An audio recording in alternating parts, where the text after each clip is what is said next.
নিরামিষ বলে যে তোমরা ছড়াচ্ছ, ঠাকুরের পথে আসতে গেলে নিরামিষ খাওয়া লাগবে, নিরামিষ খাওয়া লাগবে। গোটা বিশ্বে নিরামিষ বলে আমি তো কিছু দেখতেই পাচ্ছি না, যে যার ভিতরে প্রাণ নেই। এবার ভালো করে মন দিয়ে শুনুন, যে ভগবান শ্রীকৃষ্ণ যাকে আমরা উপাসনা করছি, তিনি তার পূর্বজদের শ্রাদ্ধে শুয়োর আদি হরিণের মাংস দিয়ে শ্রাদ্ধ করিয়েছিলেন। আগে বোঝা লাগে, বই পড়া লাগে। এরা কারা? যারা বলছে এই খাও, এই খাও, এই খেও না, এটা খাও। কেমন চমৎকার দেখুন। চমৎকারটা কি? চমৎকার হলো আপনি যে নিরামিষ খাবেন, নিরামিষ খেতে গেলে শাকসবজি খাবেন।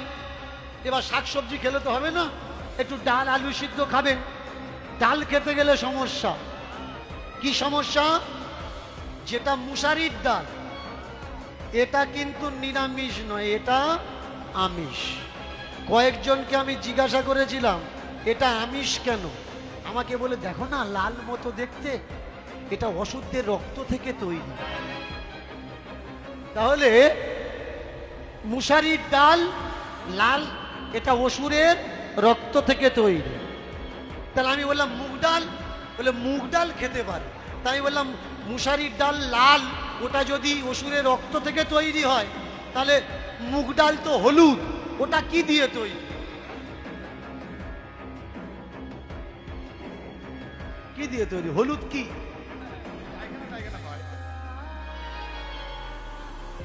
রক্ত দিয়ে মুসারির ডাল তৈরি। কত বড় বড় বৈজ্ঞানিকেরা বুঝতে পারছেন। এরা চাচ্ছে কি? ভালো করে মন দিয়ে শুনবেন। নিরামিষ আর আমিষ বলে আমার পুরাকালের ভারতবর্ষে এরকম কোনো শব্দ ছিল না। এই সব জোচ্চোরেরা এই সব শব্দগুলো জুড়েছে।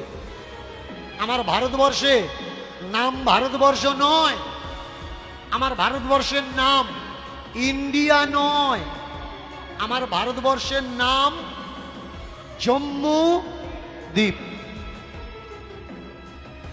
আমার ভারতবর্ষের নাম কি? নাম কি? নাম কি? জম্মু দ্বীপ। তাহলে আমার জম্মু দ্বীপে 3টে খাবার ছিল। ভালো করে মন দিয়ে শুনবেন, 3টে খাবার। কি কি খাবার? একটা হচ্ছে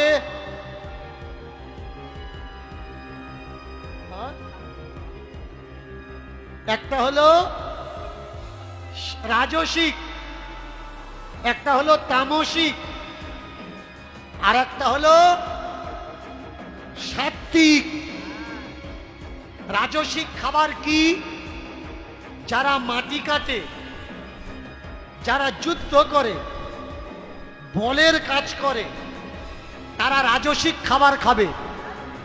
তারা যদি বলশক্তি প্রয়োগ খাবার না খায় তো তারা এই কাজ করতে পারবে না। তামসিক খাবার, বাড়িতে আত্মীয় বন্ধু বান্ধব এসেছে, তামসাপূর্ণ খাবার, টক ঝাল তিতো রসালো, এসবগুলো তারা খাবে। এবার সাত্ত্বিক খাবার। সাত্ত্বিক খাবার কারা খাবে? বয়সটা যাদের 40 থেকে 45-এর উপরে গেছে, 50 থেকে 60-এর উপরে চলে গেছে। এবার তারা কাজকর্ম আর করছে না, ভারী কাজকর্ম করছে না। এখন ভারী কাজকর্ম করছে না, কিন্তু তারা যদি ভারী খাবার, রাজসিক খাবার, তামসিক খাবার তারা যদি খায়, তাহলে তাদের যে ডাইজেস্টিভ সিস্টেম, এটা খারাপ হয়ে যাবে।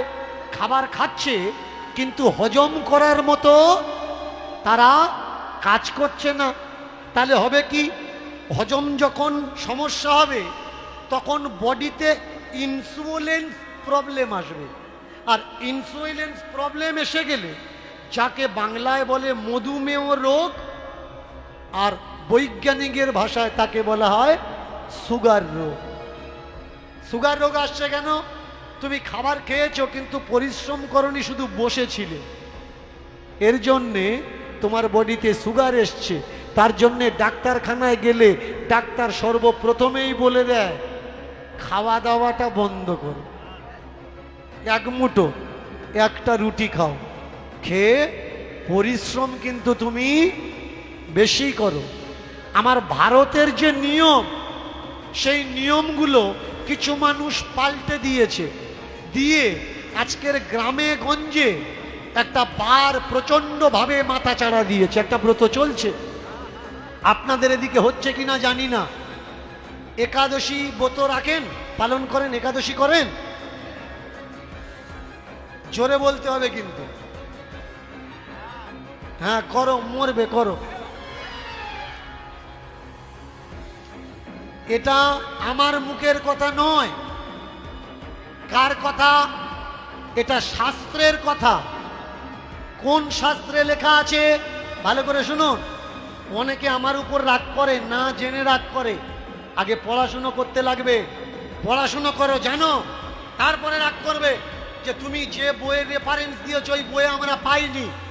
মন দিয়ে শোনো ভালো করে।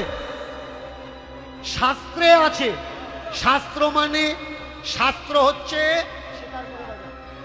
হচ্ছে দুই প্রকার। বাহ, একটা স্মৃতিশাস্ত্র আর একটা শ্রুতিশাস্ত্র। বেদ যখন খাতায় কাগজে লেখা হয়নি তখন গুরু পরম্পরা হিসাবে শিষ্যরা শুনে শুনে মনে রাখতো। তাই শুনে শুনে মনে রাখতো, এর জন্য বেদের আর এক নাম শ্রুতি, শুনে মনে রাখে তাই। আর স্মৃতিশাস্ত্র কোনগুলো? স্মৃতিশাস্ত্র হলো সংহিতা আদি গ্রন্থকে স্মৃতিশাস্ত্র বলা হয়। তার ভিতরে বিষ্ণু সংহিতা, মায়েরা ভালো করে মন দিয়ে শুনবেন, বিষ্ণু সংহিতা। এই বিষ্ণু সংহিতায় ভগবান বিষ্ণু নিজের মুখে বলছেন যে শোনো, স্বামী বেঁচে থাকতে যদি কোনো স্ত্রী অনাহারে মানে না খেয়ে কোনো ব্রত করে, মৃত্যুর পরে উভয়ে নরকগামী হবে। এটা আমার মুখের কথা না, বিষ্ণু সংহিতায় ভগবান বিষ্ণু নিজে বলছে। এবারে বার করবেন কি ভেতরে দেবেন ওটা আপনাদের ব্যাপার, ওটা আমার ব্যাপার নয়। আমি শুধু বলতে পারি মাত্র। যারা বলে নিরামিষ ছাড়া খাই না, শোনো, যারা বলে আমরা জগৎ ভালোবাসি না, আমরা ভগবানকে ভালোবাসি, সত্য কথা কি জানেন? সত্য কথা, এরা ভগবান ভালোবাসে না, এরা ভগবান ভালোবাসে না।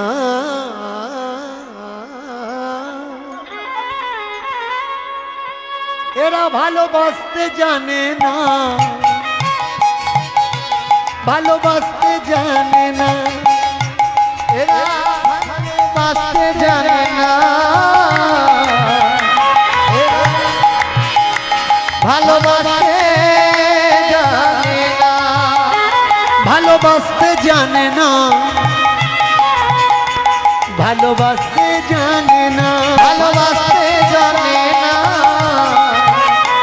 ভালোবাসতে জানে না। কানে দিয়েছে মন্ত্র, গুরুতে কানে দিয়েছে মন্ত্র, ভাবছে আমি এক যন্ত্র। মন্ত্র নেওয়ার পরে মনে করছে আমি বিশাল কিছু হয়ে গেছি। এরা বাবার হাতে খায় না, এরা মায়ের হাতে খায় না, বাবার হাতে খায় না, এরা মায়ের হাতে খায় না, ভাইয়ের হাতে খায় না, এরা বোনের হাতে খায় না, ভাইয়ের হাতে খায় না, এরা বোনের হাতে খায় না, কোনো আত্মীয় বাড়ি যায় না, এরা তাদের হাতে খায় না, আত্মীয় বাড়ি যায় না এরা তাদের হাতে খায়। যে বাবা মা জন্ম দিল তারে গেলি ভুলে, একজন অচেনা কানে মন্ত্র দিল, তারে মাথায় নিলি তুলে, তারে মাথায় নিলি তুলে, মাথায় নিলি তুলে তারে মাথায় নিলি তুলে, মাথায় নিলি তুলে তারে মাথায় নিলি তুলে। নিজের বিচার আছে তবু এরা বিচার করে না, পরের বিচারে বুঝে নেয়, ভেবে দেখে না, ভালোবাসতে জানে না, ভালোবাসতে জানে না, ভালোবাসতে জানে না, ভালোবাসতে জানে না, ভালোবাসতে জানে না, ভালোবাসতে জানে না, ভালোবাসতে জানে না, ভালোবাসতে জানে না। কৃষ্ণ যদি ভালোবাসবে তাহলে ঠাকুর ঘর আর ওদের থাকার ঘর কেন আলাদা হবে? ওরা তো ঠাকুর ঘরে থাকবে, ওরা কি ঠাকুর ছেড়ে যাবে? এই তো কত করুণা গেল, আমফান থেকে কত ঝড় গেল, সবাই গিয়ে উঠেছিল পাকা ঘরে, ঠাকুর পড়েছিল ঠাকুর ঘরে। এরা গিয়েছে, এরা ঠাকুর কখনো নেয়নি। যারা নিজেদের দাবি করে বড় বড় গুরু, বড় বড় বাবা, একটু মন দিয়ে শুনবেন। ইন্ডিয়ান কনস্টিটিউশনের নিয়ম অনুসারে আমার ভারতের সংবিধান আমার অধিকার দেয়, আমি ভারতের নাগরিক হয়ে আমার দেশে আমার সমাজে যে শোষণ, যে অন্ধকার, যে আচার, যে কুয়াচার আমার সমাজে লুটমার চলছে, মানুষকে জানানো এটা আমার জন্মগত অধিকার। আমার সংবিধান আমার সেই অধিকার দেয়। সেই অধিকারের দায়রায় দাঁড়িয়ে আমি কীর্তনের মাধ্যমে মানুষকে সচেতন করি। এবার আপনারা যারা কীর্তন শুনতে এসেছেন আমাকে চেনেন না, পৃথিবীতে এমন মানুষ বোধহয় খুব কম আছে।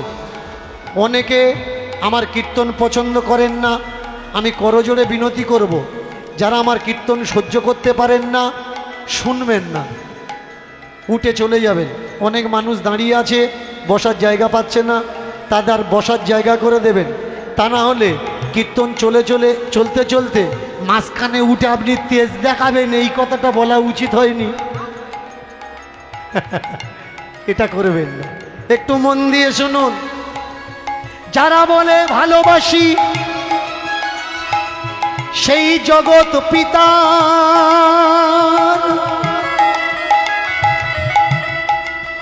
যারা বলে ভালোবাসি সেই জগৎ পিতার কত রাধা কৃষ্ণ পড়ে আছে বট গাছের গোড়ায় রাস্তার ধার। তাহলে তারা দেখে দেখে চলে যায়, কেন তুলে নিয়ে যায় না? ওরা জানে কত ঠাকুর নিয়ে যাব, শেষে আমাদের থাকার জায়গা হবে না।